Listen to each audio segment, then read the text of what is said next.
할렐루야. 네, 오늘은 마태복음 10장 16절부터 23절까지의 말씀을 우리가 교독을 했습니다. 지난 시간에는 우리가 이제 15절까지의 말씀을 상고를 했는데, 중요한 것은 이제 그와 같이 주님께서 제자들에게 권세를 주셨죠. 병든 자를 고치고 죽은 자를 살리고 문둥이를 깨끗하게 하고 귀신을 쫓아내는 이런 권세를 주셨어요. 그런데 이러한 권세가 육에 관한 것이냐 아니면 영에 관한 것이냐를 우리가 먼저 잘 깨달아야 되는 것이고, 이것을 육에 관한 것이라고 주장한다면은 그러면은 오늘날도 주의 제자들에게, 종제자들에게 죽은 자를 살릴 수 있는 권능이 지금도 주어지고 있으니까 살려야 되고, 문둥이도 치료해야 되고, 귀신도 내어 쫓고, 그리고 모든 병들을 다 고쳐야 되는 거예요. 목사가 의사가 되어야 되는 거예요. 장의사가 다 필요가 없어져야 돼요. 그런데 오늘날 세상이 그렇지 않지 않습니까? 이것은 하나님께서 그 제자들에게 영생에 관하여 주신 말씀이다 이겁니다. 영혼을 죽었던 자를 살리고, 영혼이 병이 들은 자를 치료하고, 영혼이 문둥병이 든 것을 고치고, 그 영혼에 귀신이 들려있는 자들을 그를 하나님의 말씀을 통해서, 그 말씀이 권능이니까, 그건 은사에 관한 말씀이 아니에요. 은사를 말하는 것이 아니에요. 그러면 또 그럼 은사라는 것을 부정하느냐? 그것이 아니래요. 은사도 나타날 수가 있는 거예요. 하나님께서 특별한 은혜를 베풀어 주셔서 병이 든 자를 치료하실 수도 있고, 하나님께서 귀신 들린 자를 갖다가 쫓아내실 수도 있고, 또 암병을 떨어뜨려 나가게 할 수도 있고, 얼마든지 하실 수가 있다. 그러나 말씀의 본질은 그것이 아니다. 말씀의 본질이 무엇이냐? 이제 그것을 우리가 정확하게 깨달아야 하는 것이고, 오늘은 이제 16절부터입니다. 16절부터 보라, 내가 너희를 보냄이 양을 이리 가운데 보낸 것 같도다. 당시에 주님께서 제자들을 유대인들에게 보내는 겁니다. 그렇죠? 지금 잃어버린 양 예루살렘으로 가라는 얘기거든요. 유대 땅으로 가라는 얘기예요. 6절, 차라리 이스라엘 집에 잃어버린 양에게로 가라. 지금 잘못된 잃어버린 양들이 누구를 말하는 거예요? 유대인들을 말하는 거예요. 유대인들, 하나님의 백성들, 하나님을 섬기고 있는 자들에게 지금 보내시는데, 그런데 지금 제자들을 이리 가운데 보낸 것 같다. 너희들은 양이고, 이리는 뭘 말하는 거예요? 그 유대인들이에요. 거짓 선지자의 잘못된 말씀을 쫓아서 몰각한 종들, 오늘날로 말하면 그와 같은 겁니다. 당시의 제사장, 당시의 유대인들, 서기관들은 하나님의 말씀을 다 가지고 있잖아요. 하나님의 율법을 쫓아 자기들 다 제사를 드리고 하나님을 경외하고 하나님을 경배한다고 하는 자들이에요. 그런데 주님은 그들을 뭐라고 말하는 거예요? 일이라고 말하는 거예요. 양의 옷을 입고 노략질하는, 양의 옷을 입고 나온 일이다 이거예요. 노략질하는 일이와 같다 이거예요. 이게 죽이는 거예요. 잡아먹는 거예요. 영적으로 그들을 영원한 멸망 가운데 아주 그냥 처박아내는 이와 같은 마귀의 하수인으로서 그들이 지금 살아가고 있는데, 본인들은 그것을 깨닫지를 못하고 있는 거예요. 누가? 당시의 대제사장들, 당시 유대인들, 서기관들, 바리새인들, 사두개인들이 지금 그러하다는 거예요. 그런데 이 말씀이 여기서 끝나는 것이 아니라 쭉 이어져가지고 23절이 뭘 말하는 거예요? 이 동네에서 너희를 핍박하거든 저 동네로 피하라. 내가 진실로 너희에게 이르노니 이스라엘의 모든 동네를 다 다니지 못하여서 인자가 오리라. 재림에 대한 얘기거든요. 그렇죠? 지금 주님은 12제자를 두씩 파송을 하면서 유대인들한테 보내는데, 유대인들에게, 잃어버린 양들에게, 하나님의 백성들에게, 아브라함 자손들에게 보내는데, 그런데 양을 이리 가운데 보낸 것 같다 하면서 그 말씀이 그대로 계속 이어져가지고, 이게 하나의 단락이에요. 16절부터 23절까지가 하나의 문장의 단락이에요. 그러니까 지금 말씀이 그대로 이어진 거예요. 그러니까 초대교회 때 주님이 제자들을 갖다가 유대인들한테 보내면서 하나님의 진리의 말씀, 복음을 증거하라. 그래서 그들 잃어버린 양들을 살리라 이거예요. 죽어가는 양들을 살리는데, 그 양들이 지금 어디에 있냐면 이 가운데 있다는 거예요. 이 가운데 있으니 그 일 가운데서 죽어가는 양들을 살리려고 제자들을 지금 보내는 거예요. 근데 그 말씀이 이어져가지고 어디로 이어졌냐면 주의 재림으로 지금 이어지고 있는 거예요. 그러면 초림의 때에 주님이 제자들을 두씩 파송하면서 잃어버린 양들, 유대인들에게 보내서 그들에게 복음과 진리의 말씀을 전해서 그들을 살리는 것이나, 마지막 때, 주의 재림의 때 하나님의 종들을 어디로 보내는 거예요? 세상에 보내서 세상에다가 예수께서 재림하신다고 말하는 게 아니다 이거예요. 하나님의 백성, 교회에게, 그들에게 잃어버린 양들에게 하나님께서 보내시는데, 그들이 이리와 같은 자들에게 지금 죽어가고 있는 거예요. 잡아먹혀가고 있는 거예요. 죽어가고 있는 그들에게 가서 그 주의 재림에 관한 참된 진리의 말씀을 증거해서 죽어가고 있는 그들을, 즉 이리가 막 잡아먹어가지고 막 목을 물고 몸뚱아리를 물고 그래가지고 막 그들이 죽어가고 있는 그들에서 빼내서 살리라는 얘기인 겁니다. 그래서 양을 이리 가운데 보낸 것 같도다. 재림의 때도 똑같다는 얘기예요. 재림의 때도 당시 예수님의 당시에도 지금 마태복음 15장을 가면 사람의 계명으로 하나님을 헛되이 경배하고 있다. 그러니까 전혀 하나님을 경배하는 것이 아니라는 얘기거든요. 다른 예수, 다른 영, 다른 복음인 것이거든요. 오늘날도 마찬가지로 교회라고 해서 다 하나님의 진리의 말씀, 하나님의 교회라고 외면적으로는, 표면적으로는 그러지만 사실은 그것이 아니라 이렇게 거짓 선지자의 잘못된 말씀이나 몰각한 목자들에 의해서 다 죽어가고 있는 거예요. 잡아먹혀가고 있는 거예요. 그와 같은 때에 하나님의 종들을 갖다가 그들에게 보내서 그들을 멸망길로 가고 있으면서도 깨닫지 못하는 그들을 살리라는 얘기인 겁니다. 오늘날도 역시 마찬가지로 사람의 계명으로 살고 있는 하나님의 백성들에게 그들에게 보험과 진리의 말씀을 전해서 그들을 살리는 거예요. 그렇게 이 가운데로 오늘날도 보낸 것 같다. 지금 그러는 겁니다. 그런데 어떻게 하라는 거예요? 너희는 뱀처럼 지혜롭고 비둘기처럼 순결하라.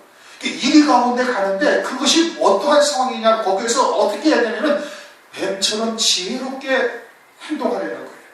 그리고 비둘기처럼 순결하라고 지금 말씀을 하고 있는 겁니다.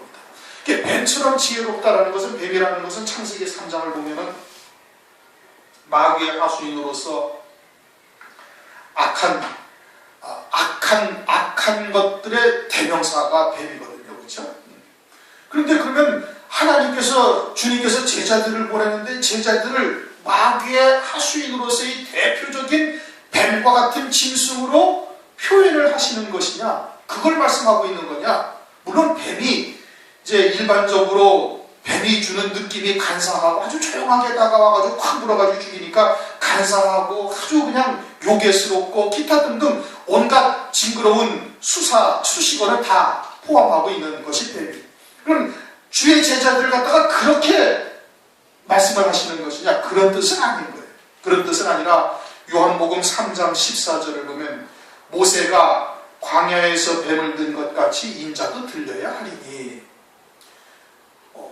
모세가 광야에서 뱀을 든 사건이 있어요. 그것은 민수기 21장에 나오는데 이스라엘 백성들이 험악한 길이나 그냥 헛헛한 음식을 맨날 먹고 있으니까 그걸 가지고 하나님께 막 불평하고 원망하는 거예요. 그러자 하나님께서 불뱀을 보내가지고 광야에 있던 불뱀을 지금까지는 오지 못하도록 다 막고 계셨는데, 하나님께서 그 불뱀들을 갖다가 딱 풀어가지고 이스라엘 백성들을 물게 허용을 하시. 그래가지고 불뱀에 물린 자마다 다 그냥 독이 번져가지고 죽는 거예요. 그래서 모세가 하나님께 기도하자 하나님께서 모세에게 놋뱀을 만들어서 장대에 달아가지고 높이 들어라. 그래갖고 불뱀에 물린 자마다 그 장대에 있는 놋뱀을 바라보면 다 산다. 그래가지고 이스라엘 백성들이 그 놋뱀을 바라보면 사는데 그것을 믿어야 안 믿어요? 안 믿어요. 안 믿고 불뱀에 물린 상태로 그냥 죽어가는 거예요. 그러나 놋뱀을 쳐다본 자는 어때? 다 사는 거예요. 그와 같이 인자도 들려야 된다는 거예요. 그 인자, 그리스도께서 십자가 위에서 죽임당하실 것을 말씀하고 있는 거예요.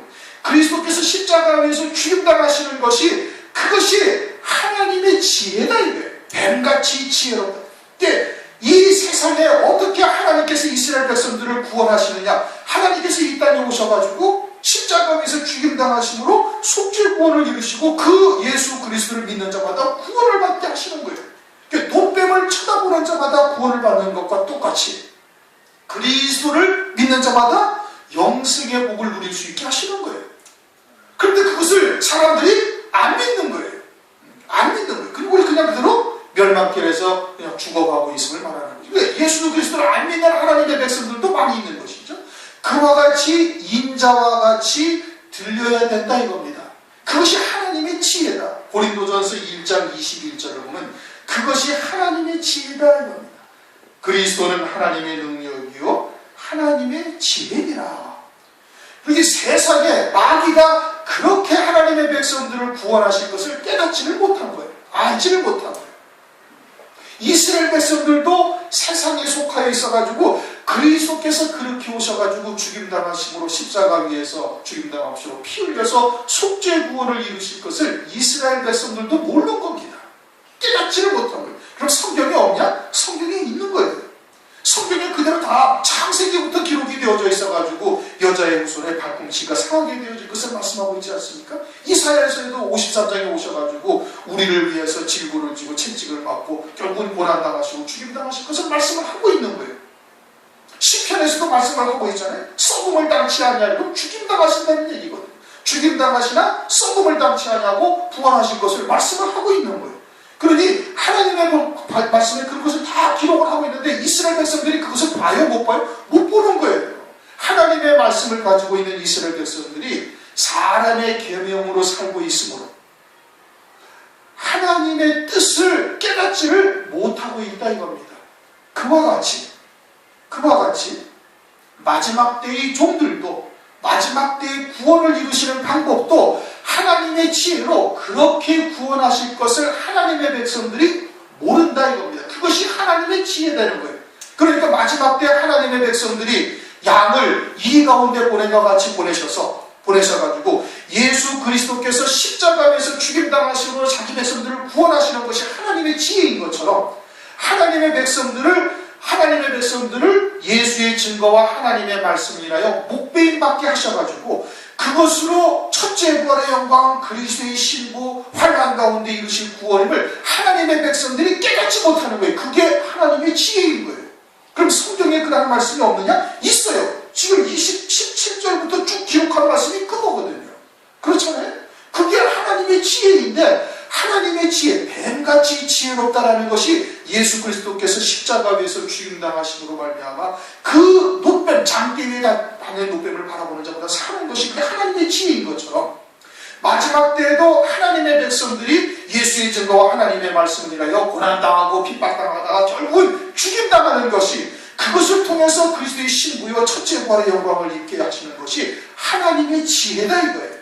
그 하나님의 지혜를 이 하나님의 백성들이 모르는 거예요. 왜 몰라요? 사람의 계명으로 살고 있으니까. 당시의 유대인들도 사람의 계명으로 살고 있으니까 그러한 하나님의 지혜를 깨닫지 못하는 거예요. 성경의 말씀을 그래도 또 하고 계시는 거예요. 17절부터 말씀이 뭐예요? 그렇게 고난당하고 핍박당하고 미움당하다가 그러다가 결국은 죽임당하는 거예요. 그것이 하나님의 지혜라니까요. 그렇게 해서 십자가 위에서 죽임당하신 그리스도와 같이 핍박받고 고난당하다가 결국 죽임당하는 것으로 말미암아 첫째 부활의 영광, 환난 가운데 이루신 구원으로 하나님께서 이루어 가신다는 이것이 하나님의 지혜인데 모른다 이거예요. 왜 몰라요? 사람의 계명으로 살고 있으니까. 예수 믿고 복받고 예수 믿고 잘되고 그리고는 그리스도 이 하나님의 이 생명의 말씀이 영원한 생명의 말씀이 그저 인간의 인격을 다듬는 또는 인간의 무슨 자아를 찾는 등 뭐 기타 이따위 소리로 변제시켜버림으로 말미암아서 이 하나님의 구원의 비밀, 이 지혜를 깨닫지를 못하는 거예요. 그러니까 하나님께서 어떻게 하셨어요? 고린도전서 1장 21절 하나님의 지혜에 있어서는 이 세상이 자기 지혜로 하나님을 알지 못하는 거예요. 모르는 거예요. 왜? 세상에 속해 있기 때문에. 성경을 봐도 몰라요. 16절에 그렇게 지혜롭고라는 말씀이 17절부터 쭉 23절까지 설명을 하고 있잖아요. 그렇죠? 설명을 하고 있는 거예요. 근데 이렇게 설명을 해주어도 또 못 알아들어요. 봐도 보지 못하고 들어도 깨닫지 못하는 거예요. 왜?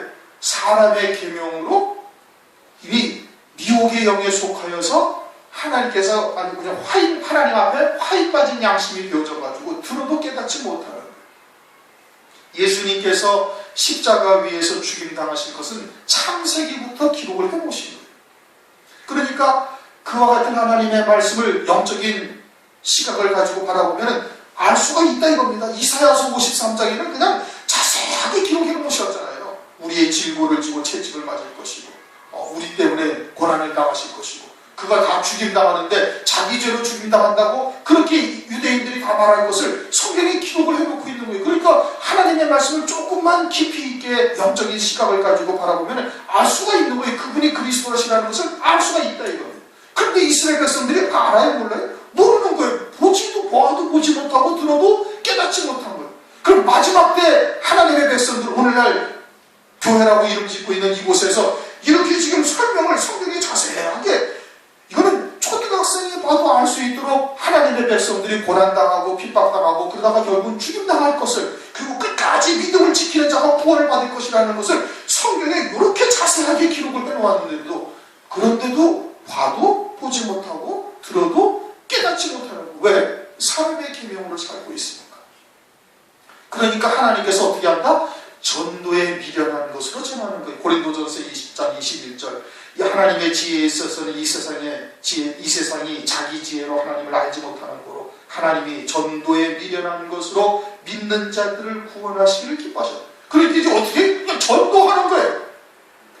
그 전도에 미련한 것으로 받아들이게 하신다, 이거. 전도에 미련한 것으로 믿게 하시는 거예요. 그러니까 오늘 어떻게 돼? 때를 얻든지 못 얻든지 너희는 말씀을 전파하기를 힘쓰라, 이겁니다. 힘쓰라, 이거예요. 하나님께서 그 미련한 전도의 말씀으로 그들을 구원하시고 살리시리다, 이겁니다.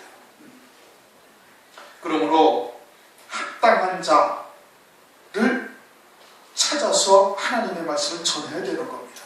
합당한 자, 때를 얻었다라는 것이 왜? 하나님께서 그와 같은 말씀을 전할 수 있는 자리를 마련해 주신 거 아니겠어요? 그러할 때는 합당한 자에게는 조금씩 증거해 줘야 되는 거예요.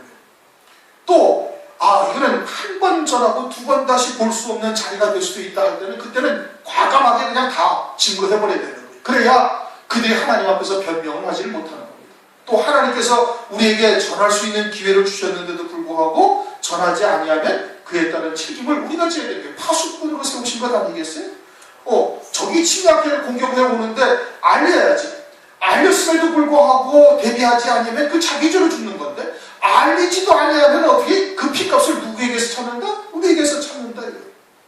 그러니까 때를 얻든지 못 얻든지 힘쓰라, 무조건 전하려는 게 아니라 힘쓰라, 이거예요. 아주 지혜롭게 생각을 해서 과연 합당한 자라면 조심스럽게 하나님의 말씀을 증거해서 조금씩 한 걸음씩 전해서 그들을 알아듣게 해야 되는 것이고, 그러지 아니하고 이거는 한 번 전하고서 이제 두 번 다시 보지 못할 경우가 됐다 그러면 끝까지 다 증거해서 그들로 하여금 하나님의 말씀을 그렇게 해서 들을 수 있는 자가 또 있을 수도 있으니까, 그렇게 지혜롭게 전할 수 있어야 되는 것이에요. 보라, 내가 너희를 보내며 양을 이리 가운데 보낸 것 같다. 그러므로 너희는 뱀같이 지혜롭다, 이거예요.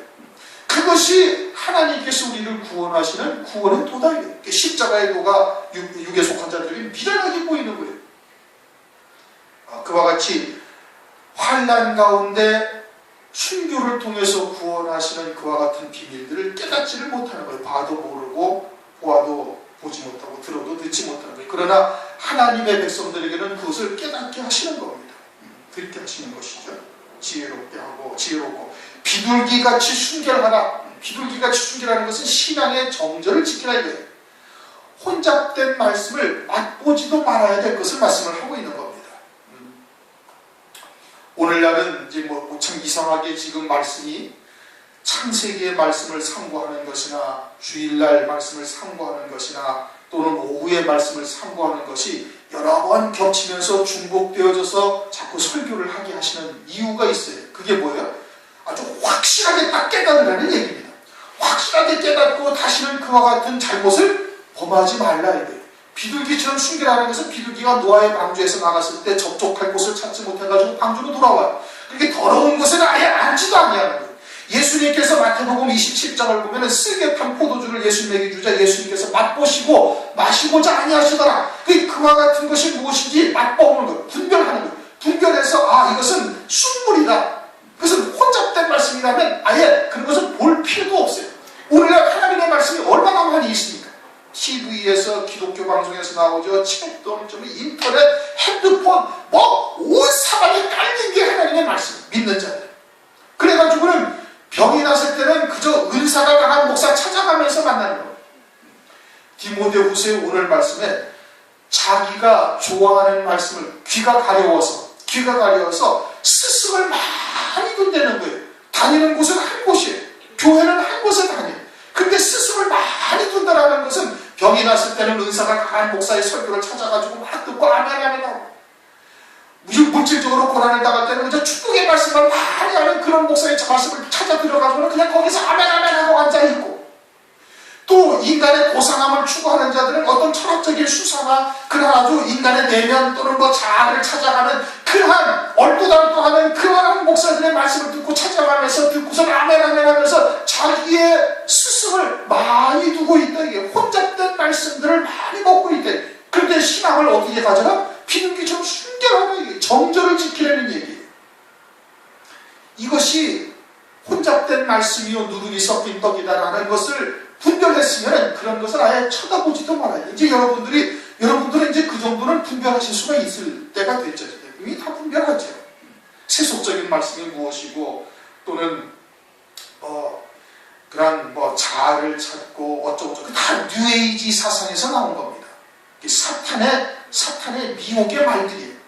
그런 것에 현혹될 때는 이미 지나가요. 그러니까 그런 것이 분별되고 그러면 어떻게? 듣지 말아야 돼요.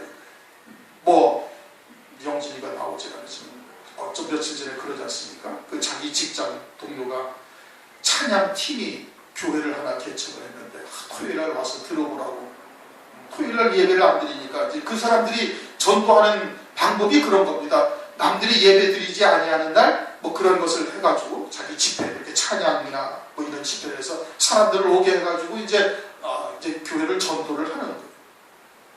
그러니까 이제 한번 가볼까 생각을 했지만은 말씀을 별미에 대해서 한번 듣고서는 이건 들어서는 아니 될 것이다 라고 생각이 돼서 안 갔다고 그러는데, 그렇게 분별을 하고 그런 것을 아예 가지도 말아야 돼요. 비둘기처럼 순결하다 하는 말씀이 그와 같은 뜻이에요.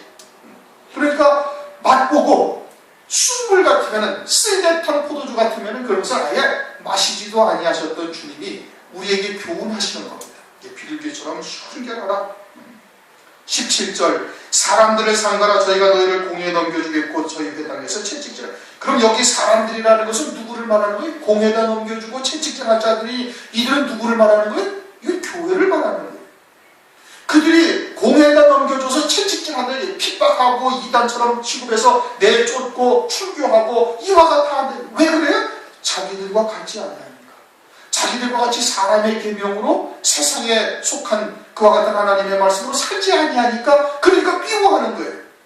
요한복음 15장 19절 너희가 세상에 속하였으면 세상이 자기의 것을 사랑할터이나 너희는 세상에 속한 자가 아니요 도리어 나의 택함을 입은 자이므로 세상이 너희를 미워하느니라. 자기들과 같은 말씀을 가지고 있지 아니하니까 미워하는 거예요. 증오하고, 그리고서는 어떻게? 채찍질한다. 이단시하고 핍박하고 그와 같은 일이 벌어지게 되었다가 결국은 어떻게? 죽인다 이거예요. 21절에 말씀하고 있잖아요. 대적하여 결국은 죽게 하리라. 요한복음 16장 2절에도 말씀하고 있어요. 너희를 추계할 뿐 아니라 사람들이 생각하기를 너희를 죽이는 자들이 이것이 하나님을 섬기는 자라 해가지고 결국은 죽임당하는 거예요. 출회당하고 이단시처럼 취급당하고 그리고서 결국은 죽임당하게 되어지는데, 지난번에도 말씀드렸던 것처럼 우리가 예수 그리스도의 이름을 아주 굳게 잡아야 되는 겁니다. 이것이 이 관념적으로는, 생각으로는 그럴 수도 있다. 예수님 당시에도 그랬으니 충분히 그럴 수도 있다. 또 앞으로도 충분히 그렇게 되리라고 생각은 되어지지만 그 일이 현실로 딱 다가오면 그것이 우리에게 주는 그 중압감이나 이런 것이 이게 보통 일이 아닌 겁니다. 실제로 우리 앞에 현실로 딱 다가오게 되어지면 그 아주 굳건한 믿음을 갖고 있지 않으면 흔들릴 수밖에 없고 요동칠 수밖에 없고 두려워질 수밖에 없게 되어지는 거예요. 그러니까 오늘날 어떻게 아주 단단하게 각오를 하고 있어요. 그러한 일이 반드시 있을 것이라는 것을 이미 그림자로 앞서서 예수님 당시의 초대교회 제자들, 사도들을 통해서 우리에게 다 낱낱이 보여주셨으니까. 그들이 세상에서 죽임당했나요? 세상 사람들한테 미움을 받았나요? 아니란 말이에요. 유대인들한테 그런 거예요. 같은 하나님을 믿는 하나님의 백성들한테 그렇게 당한 거예요. 그러니까 장차 주의 재림의 때도 또 똑같이 그대로 이어질 것을 지금 16절부터 23절까지 말씀을 하고 있으니 그것을 단단히 각오하고 있어야 되는 거예요. 그래야 그러한 일을 겪을 때 당황하지 아니하고 두려워하지 아니하는 거예요. 회당에서 채찍질하리라. 18절 또 너희가 나를 인하여 총독과 임금들 앞에 끌려가리니 이는 저희와 이방인들에게 증거가 되게 하려 함이라. 총독과 임금들의 이제 세상의 권세에게로 끌려간다. 그래서 예수님이 어디로 갔어요? 빌라도 앞에 가가지고 결국은 유대인들에 의해서 빌라도 앞에 끌려가가지고 죽임당하는 거예요. 그래서 저희와 이방인들, 저희는 누구예요? 저희는 총독들, 세상의 권세들을 말하는 것이고, 이방은 예수 안에서 이방인의 신앙을 가지고 있는 자들을 말하는 거예요. 예수 안에서 이방인의 신앙을 가지고 있는 자. 당시에도 마찬가지로 하나님의 이름을 갖고 있지만 이방인들과 같은 사람의 계명으로 유대인들이 살고 있었거든요. 그들에게 증거가 된다 이거예요. 그들에게는 멸망의 빈거예요. 우리들에게는 이거는 생명의 빈거로 하나님께서 우리에게 구원의 빈거로서 말씀하시는 것이죠. 빌립보서 1장 28절에도 말씀하고 있지 않습니까? 저희들에게는 멸망의 빈거예요. 이것이 너희들에게는 구원의 빈거다 이거예요. 그와 같이 그들로 하여금 핍박당하고 그들로부터 이렇게 조롱당하고 수치를 겪는 것이, 그것이 구원의 빈거다 이거예요. 그것이 초대교회의 제자들과 또는 성도들을 통해서 이미 그림자로 보여준 거예요. 에레미야서 6장을 한번 보십시오. 에레미야서 6장 16절.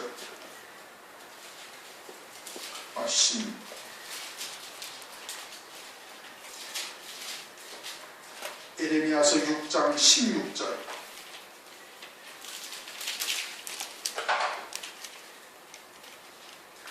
에레미야 6장 16절.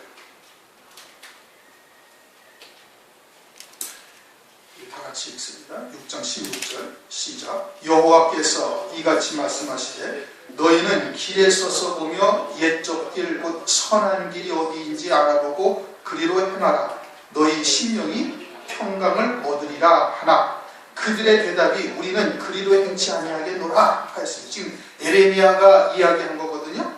여호와께서 이같이 말씀하시되 너희는 길에 서서 보고, 이건 신장도 길에 서서 보라는 게 아니에요. 그렇죠? 이 길에 서서 보라는 것은 그는 너희들이 지금 우리가 예수님의 뒤를 따라서 우리가 지금 좁은 길, 협착한 길 또는 생명의 길을 간다고 말하고 있는 거 아니겠습니까? 그 생명의 길에 서서 봐라 그예요. 어느를 봐라? 옛적 길을 봐라. 옛적 길을 보면 그 믿음의 조상들이 선한 길이 어디고 망하는 길이 어딘지를 그들이 걸어간 걸 통해서 우리가 다 알 수 있다 이겁니다. 그렇게 봐서 생명의 길로 가라. 그러면 너희들이 평강을 얻으리라 이거예요. 우리가 무엇이 하나님의 뜻인지 무엇이 하나님의 길인지 마음을 알지 못하는 사람들이 얼마나 많습니까? 그렇죠? 오늘날 성경을 봐도 모르잖아요.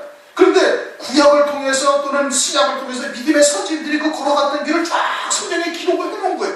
기록을 해놓고 무엇이 참된 생명의 길이고 무엇이 선한 길인지를 성경에 다 말씀하셨으니 그들을 보고서 그러고서 그 길로 가면은 그러면 평강을 얻는다 이거예요. 그런데 유대인들이 에레미야 당시에 우리는 그 길을 아니하겠다 지금 그러고 앉아있는, 오늘날은 어때? 오늘도 똑같은 거예요. 예수님 당시 이 길이 무슨 길인지 봐도 지금 모르고 있는 겁니다. 그리고 그와 같은 좁은 길, 협착한 것이 그것이 생명의 길이라고 얘기를 하는데 오늘날 교회에서 그 길을 가겠다? 안 가겠다 이거예요. 예수 믿고 복 받고 예수 믿고 잘 되고 예수 믿고 사람들이 이 땅에서 행복하고 평안하게 살고 그리고 세상 사람들로부터 존경받고 이와 같은 것이, 이것이 예수 믿는 도라고 사람의 개념으로 잘못 알고 있는 거예요. 그러니까 과거의 이스라엘 백성들이, 과거의 유대인들이, 과거의 초대교회 성도들이 걸어갔던 그 길을 지금 봐도 모르고 그 길로 가라고 해도 안 된다 이겁니다. 환난이나 고난은 그것은 예수 믿는 자들이 예수님이 다 받으셨으니까 이제는 예수 믿고 복 받는 것이요, 예수 믿고 출세하고 예수 믿고 잘 되고 예수 믿고 행복하게 돼야 되는 것이지 예수 믿고 고난 받는 것이 아니다 이겁니다. 근데 성경은 뭐라고 그래? 너희가 그리스도와 함께한 후사이니 그와 함께 그와 같은 후사의 기업을 받기 위해서는 고난도 마땅히 받아야 될 것입니다. 그리스도와 함께 경건하게 살고자 하는 반드시 핍박을 받으리라. 이거 성경에서 그렇게 말씀하고 있는데 그것이 아니라는 얘기예요. 그러니까 믿음의 조상들이 걸어갔던 길을 우리가 바라보면서 어떻게 해야 돼? 무엇이 참된 생명의 길인지를 보고 그 길에 서 있으면 어떻게 돼? 평강을 얻는다 이거예요. 흔들리지 아니하게 되어지는 거예요. 왜? 예수님도 그리로 가셨고 베드로와 요한도 그리로 갔고 바울도 그리로 갔고 그리고 우리도 그 길로 간다면 그 길이 반드시 주의 보좌 우편 영광의 자리에 이르게 하는 길이라는 것을 확신할 수 있으니 평강을 누릴 수가 있다 이 뜻인 겁니다. 그런데 오늘날 그렇게 하지 않냐는 거예요. 그러니 이와 같은 것이 저희와 이방에게 그리스도 안에서 이방인으로의 신앙으로 살고 있는 그들에게 증거가 된다. 그래서 그들이 하나님 앞에 섰을 때 한마디도 변명할 수가 없게 되어지는 거예요. 19절 너희를 넘겨줄 때 어떻게 또는 무엇을 말할까 염려치 말라. 그때 무슨 말할 것을 주시리니 미리 그때 가서 우리가 어떠한 상황을 갖다드리면 이렇게 대답을 해야지 저렇게 대답을 해야지. 그 궁리가 어떤 궁리를 하는 거예요? 살아날 궁리를 하는 거예요. 고난이나 핍박을 피할 궁리를 하는 겁니다. 지금 염려를 하면. 그렇죠. 그러면 내가 이런저런 대답을 해야 되지. 이렇게 생각을 하게 되어진다면 피할 궁리를 지금 하고 있는 거예요. 그러니 그러한 궁리를 아예 하지도 말라 이거예요. 하지도 말고 말하는 이는 그때 무슨 말할 것을 하나님께서 다 주신다 이거예요. 그러니까 오늘날 어떻게 돼? 하나님의 말씀을 아구까지 채워야 되는 거예요. 그 말씀이 곧 성령이셔요. 그래서 그 말씀을 성령께서 깨닫게 생각나게 하셔가지고 그들 앞에 증거하게 하시는 거예요. 그리고 아버지의 뜻이 내게 이루어지게 하시는 겁니다. 순교를 통해서 첫째 발의 영광에 이룰 수 있도록 하나님께서 그렇게 역사를 하시는 거예요. 그러니까 지금 무슨 말을 할 것인가 어떻게 할 것인가 궁리할 거 없다. 오늘날은 그저 하나님의 말씀을 듣고 믿음으로 받고 그 말씀이 내게 채워지고 또 잊어버리면 또 듣고 그래서 그 말씀이 이제는 당당하게 성경책이 없어도 막 생각이 나게 하셔서 그들 앞에 당당하게 증거할 수 있는 그와 같은 자리에까지 이르러야 되는 거예요. 20절 말하는 이는 너희가 아니라 너희 속에서 말씀하시는 자고 너희 아버지의 성령. 아버지의 성령이라는 것은 아버지가 나의 하나님이 되심을 증거하게 하시는 영이요. 또 아버지의 뜻이 무엇인지 다시 말하면 진리가 무엇인지를 깨닫게 하시고 그 진리를 아버지의 뜻을 증거하게 하시는 영이 내 안에서 하나님의 말씀을 생각나게 하셔가지고 그때 합당한 말씀을 전하게 하신다 이겁니다. 그러니까 미리 이렇게 말하면 어떻게 대답할 것인가 궁리할 필요가 하나도 없다 이거. 오늘날은 그저 하나님의 말씀을 듣고 채우고 또 듣고 채우고 또 듣고 채우고 그래서 하나님의 말씀이 아예 그냥 속에 꽉 채워질 수 있도록 하는 일이 중요한 것이에요. 21절 장차 형제가 형제를 아비가 자식을 죽는데 어디에 내어줘요? 죽는 자리에 내어준다 이거예요. 자식들이 부모를 대적하여 죽게 하리라. 물론 이제 가정에서도 이와 같은 일이 이루어질 수가 있습니다. 너희 집안 식구가 원수리라. 10장에 말씀하고 있죠. 10장 30절인가 이랬는데 10장이 아니었어요.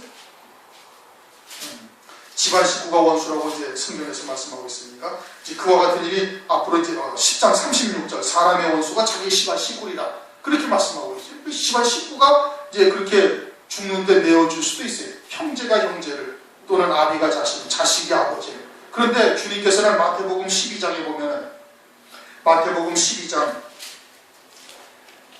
48절 말하던 사람이 대답하여 가라되 사람에게 대답하여 가라사대 누가 내 모친이며 내 동생들이냐 하시고 손을 내밀어 제자들을 가리켜 가라사대 나의 모친과 나의 동생들을 보라 누구든지 하늘에 계신 내 아버지의 뜻대로 하는 자가 내 형제요 자매요 모친이라. 그러니까 그리스도 안에서 새 피조물 된 자에게 형제는 누가 형제예요? 성도들이 형제예요. 아비와 자식 관계는 주의 종과 성도들의 관계. 그들이 모친이요 자매요 형제라 이겁니다. 육에 속한 자는 육신의 형제가 형제요 육신의 부모가 부모이지만 새 피조물 된 자에게는 아버지의 뜻대로 하는 자가 모친이요 형제요 자매다. 그렇게 지금 말씀하고 있는 거예요. 성경은 교회 즉 세상으로부터 구원받은 자들 새 피조물 된 자들에게 하시는 말씀이에요. 그러니까 형제와 형제, 아비와 자식, 자식과 아비와 관계는 교회 안에서의 영적인 관계를 말씀을 하고 있는 겁니다. 형제가 형제를 대적하여 죽는데 내어준다. 언제? 주께서 재림하실 때 되면. 유대인들 당시에 예수님 총림 당시에도 또 그랬고 장차 재림의 때도 그와 같은 일이 반드시 벌어질 거예요. 그러니까 그때 가서 이것을 갖다가 막 그냥 당황하고 왜 그러냐 이렇게 이야기할 필요가 없는 거예요. 당연히 있게 되어질 일들이에요. 또 주의 종이 마귀에게 굴복하고 바알에게 무릎 꿇은 자가 되어져가지고 마귀에게 경배하라 하는데 경배하지 아니할 자를 경배하지 아니하는 성도를 데리고 가 고발해가지고 죽는데 내어줄 수도 있는 거예요. 또 성도들이 신앙의 정절을 지키고 있는데 성도들이 그와 같은 믿음이 약해가지고 분별을 못해가지고 마귀에 경배하는데 주의 종이 그 병원에 적고 있을 거예요. 짐승표를 받아서는 안 된다고 말하면 성도들이 가서 고발해가지고 죽는데 내어줄 수가 있다. 이게 언제 될 일이에요? 마지막 때 내어질 일인 것을 말씀을 하고 있습니다. 그러므로 이와 같은 일들이 벌어질 때 당황할 필요가 없는 거예요. 마땅히 그와 같은 일이 벌어질 것을 성경에서 예언을 하셨고 말씀을 하셨고 또 초대교회를 통해서 우리에게 이미 보여주신 것이죠. 22절 또 너희가 내 이름을 인하여 모든 사람에게 미움을 받을 것이니 받을 것이다. 왜 미움을 받아요? 자기들과 다르니까. 주님으로부터 택하심을 입었으니 너희는 세상에서 반드시 핍박을 받는다. 미움을 받는다. 나중까지 견디는 자는 구원을 나중까지 견디는 자는 이리저리 도망하고 숨고 피해서 나중까지 견딘다라는 뜻이 아니라 그런 뜻이 아니라 총독 앞으로 또는 이방의 신앙 앞으로 끌려 들어가서 핍박당하고 채찍질 당하고 결국은 고발당해서 막 고문당하고 죽임당하기까지 하는데 그때까지 나중까지 그 신앙의 정절을 비둘기와 같이 순결한 신앙의 정절을 끝까지 지켜서 남은 자를 말하는 거예요. 이리저리 도망하고 피하고 그러다가 남은 자를 말하는 것이 아니라 신앙의 정절을 지켜서 끝까지 남은 자. 그러니까 내 이름을 굳게 잡으라는 거예요. 안디바가 그렇게 사단의 미가 너희가 있는 데가 어디냐? 사단의 미가 있는 데다. 요한계시록 2장 13절 말씀하고 있죠. 거기서 너희들은 내 이름을 굳게 잡으라는 거예요. 그래가지고 죽임당할 때까지 그 신앙의 정절을 지키는 자. 그게 충성된 증인이다. 그것이 남은 자다 이겁니다. 그 남은 나중까지 견디는 자는 구원을 얻으리라. 23절 이 동네에서 너희를 핍박하거든 저 동네로 피하라. 도망가라는 뜻이 아니라 14절 말씀하고 있죠. 누구든지 너희를 영접도 아니하고 너희 말을 듣지도 아니하거든 그 집이나 성에서 나가 너희 발의 먼지를 떨어버리라. 다른 마을로 가라 이겁니다. 먼지를 떨어버리고 다른 마을로 가라 이런 뜻이에요. 숨어서 도망가면서 피하라 이런 뜻이 아닌 겁니다. 내가 진실로 너희에게 이르노니 이스라엘의 모든 동네를 다 다니지 못하여 인자가 오리라. 일반적인 교회에서는 이제 이 말씀이 또 난제입니다. 이 말씀이 이제 풀리지 아니하는 난제예요. 모든 동네를 다 다니지 못해서 인자가 오리라. 재림하신다는 얘기죠. 그렇죠? 그런데 이제 마태복음 24장을 보면은 우리가 이제 이미 한번 상고를 한 적이 있습니다. 마태복음 24장 14절을 보면 뭐라고 말씀을 하고 있는 거? 이 천국 복음이 모든 민족에게 증거되기 위하여 온 세상에 전파되리니 그제야 끝이 오리라. 이 말씀은 또 달라요. 10장 23절에는 이스라엘의 모든 동네를 다 다니지 못해서 인자가 오실 것을 말씀을 하고 있는데 마태복음 24장 14절에 보면 온 세상에 전파되어야 모든 민족에게 증거되어야 그때야 끝이 온다. 주의 재림이 있다. 마태복음 24장은 제자들이 주님에게 주의 재림과 세상 끝에는 어떤 징조가 있습니까? 라고 물었을 때 대답하신 말씀. 그러니까 주의 재림의 때를 말씀하고 있죠. 그 재림의 때를 말씀하시는데 10장 23절과 23장 14절의 말씀이 서로 충돌되는 거예요. 24장 14절에는 온 세상의 모든 민족에게 이 천국 복음이 전파되어야 그제 끝이 온다 하시고 10장 23절에는 다 당도를 다니지 못해서 재림하신다. 그렇게 말씀을 하고 있거든요. 동네라는 것은 헬라어로 폴리스라는 단어로 거룩한 성, 따로 높은 산에 거룩한 성, 새 예루살렘 또 그 성이라는 단어가 똑같은 단어예요. 동네, 폴리스라는 단어. 성, 큰 성 바벨론도 성이 똑같은 동네라는 단어예요. 그러니까 그것은 뭘 말하는 거예요? 교회를 말하는 거예요. 거룩한 성, 새 예루살렘도 동네고 큰 성 바벨론도 동네고 그러니까 이 성이 동네라는 것은 모든 교회를 말하는 거예요. 하나님의 백성들을 말하는 거예요. 하나님의 자녀들. 하나님의 자녀들인데 마태복음 24장에서는 이 천국 복음이 모든 민족에게 증거되기 위하여 온 천하에 다 전파되어야 끝이 온다고 말씀하셨고 여기서는 온 동네를 다 다니지 못하여 인자가 오시리라고 말씀을 하셨습니다. 이 마태복음 10장 23절 모든 동네를 다 다니지 못하여 인자가 오리라라는 것은 음녀교회 멸망되어질 교회, 멸망되어질 자들에게는 이와 같은 진리, 복음이 다 전파되어지지 아니하여서 주께서 재림하신다는 뜻이에요. 마태복음 24장에 모든 민족, 온 천하에, 온 세상에 이 복음이, 천국 복음이 증거되어야 끝이 온다는 것은, 그것은 금초대 교회요, 환난날에 구원받아야 할 생명들이 있는 그와 같은 교회에는 이 천국 복음이 다 그들에게 전파되어야, 그래서 그들을 신부의 신앙으로 또는 예비처럼의 발자들로 그들을 다 세워져야 끝이 온다는 뜻입니다. 그러니까 하나님의 말씀에 충돌되는 것이 아니다 이겁니다. 음료교회요 큰성 바벨론으로 멸망되어질 자, 그들에게는 이 복음이, 이 진리의 말씀이 다 전파되지 아니하여서도 주님이 재림을 하실 것이고, 그러나 주께서 예비된 자, 환난날에 구원을 얻기로 예비된 자, 생명책의 구원이 될 자들에게는 다 이 복음이 증거되어져서 그들을 세우신다 이거예요. 온 동네를 다 다니지 못하여라는, 다니다라는 뜻이 세우다, 이루다라는 뜻인 겁니다. 그들을 다 신부의 신앙으로 세우고 그들을 예비처의 갈자들로 다 세우고 난 다음에야, 그때야 끝이 오게 되어질 것을 말씀을 하고 있는 거예요. 그러니까 마태복음 10장 23절 이 말씀은 음료교회 큰성 바벨론을 말하는 것이고, 그들에게는 다 전파되지 아니하여도 주께서 재림하시는 것이고, 마태복음 24장 14절에 말씀하고 있는 온 세상 모든 민족은 그들은 그리스도의 신부 되어질 자들, 또 금초대 교회에게는 이 하나님의 천국 복음이 다 전파되어져서 그들로 하여금 환난을 충분히 대비할 수 있게 하신 다음에 그때야 주께서 재림하신다, 끝이 온다라는 뜻인 겁니다. 그렇게 하나님의 말씀이 서로 충돌되지 않으면, 하나님의 말씀은 모든 것이 다 정확무공한 성령의 감동으로 쓰신 하나님의 말씀이에요. 잘못되거나 충돌되거나 하는 것이 없어요. 사람이 육신의 눈으로 바라보니까 또는 눈에 보이는 것으로 해석을 하려니까 이 말씀이 서로 충돌되어져서 해석이 안 돼가지고 난제 중에 또 난제라고 얘기를 하는 겁니다. 왜? 마태복음 24장과 그냥 그 자리에서 딱 충돌돼 버리죠. 아니 이쪽에서는 다 전파되어야 끝이 온다고, 여기서는 다 다니지 못하여서 인자가 온다 하니 이러한 하나님의 말씀을 해석을 하지를 못하는 겁니다.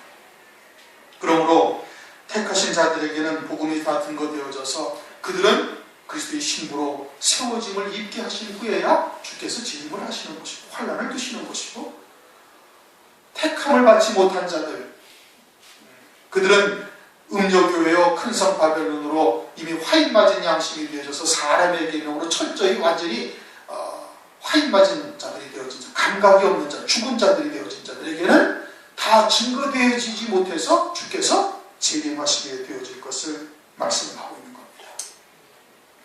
그러니 오늘날 어린 양의 생명책에 농명이 되어질 때죠. 5대의 양식을 주시는 때, 다니엘서 12장 1절을 보면 창세일에 어떤 환란이 있고 환란 가운데 책에 농명된 자들은 다 구원을 얻는다 말씀하셨어요. 그 책이라는 것은 어떤 책을 말하는 거예요? 그 책은 어린 양의 생명책을 말하는 겁니다. 어린 양의 생명책에 농명된 자들은 환란 가운데 다 구원을 받을 것이고, 그 책에 기록되지 못한 자들은 멸망당하게 되어질 것을 말씀을 하고 있죠. 그러니까 그들에게 오늘날 하나님의 말씀이 전파되어져야 할 때인 겁니다. 그리고 오늘날 이제 그처럼 하나님의 말씀이 이제 채워졌으면 이제 증거해야 할 때죠. 이제 지혜롭게 전할 수 있어야 되는 것이고, 그러한 하나님의 지혜를 우리가 늘 구해야 되는 겁니다. 뱀처럼 지혜롭고 비둘기처럼 순결하라. 마지막 때 오늘날 우리들에게 주시는 말씀이에요. 뱀처럼 지혜롭다라는 것이 무엇을 말하는지 잘 새기시고, 그리고 비둘기처럼 순결하라 해야만 마지막 때 구원을 얻을 수가 있게 되어지는 거예요.